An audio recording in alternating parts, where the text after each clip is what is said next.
د نیوز پریس چینل لیدونکو السلام علیکم. ستړي مشه په موکړه تازه لاندو مهمو خبرونو ته.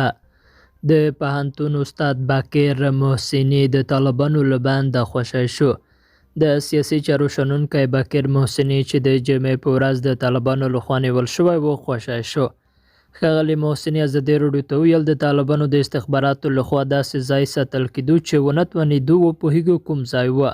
نوموړی وایي مناسب چلند ورسره شوی کوم سوی تفاهم چې رامنځته شوی د دواړو لوریو لخوا توضیح او حل شو.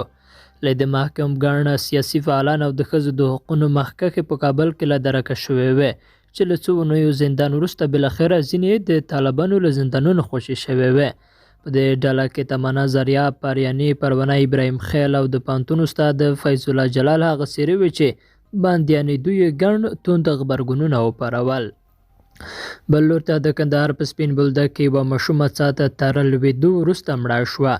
د کندهار ښاروالۍ ویان د زمري څرګند ازادي راډیو ته ویل تېره ورځ ناوخته د کندهار د سپین بولدک ولسوالۍ په معروفانو نومي کلي کې یوه ماشومه نجلۍ 70 متره ژوره څاه ته لوېدلې چې وروسته د ښاروالۍ د پرسونل په هڅو د نجلۍ جسد راایستل شوی دی.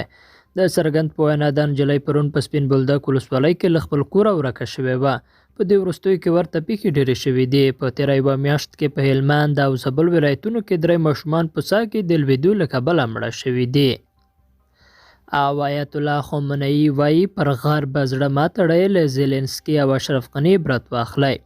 د ایران مذهبي مشر وایي که څوک اوس هم پر امریکا باور لري نو د اشرف غني او زیلنسکي له حالت د عبرت واخلي. د ایران مذهبي مشر آیت الله خامنه‌ای وایي امریکا هیڅ وخت له هغو کسانو تر پایه دفاع نه ده کړې چې ملاتړ یې کاوه او پلل یې. خامنه‌ای دغه راز وایي چې امریکا په ټوله نړۍ کې یرغلیزه پالیسي لري او یوازې غواړي د هیوادونو له طبیعي شتمنیو ګټه پورته کړي. درنو لیدونکو له ملتیا مننه، ښه اوسئ.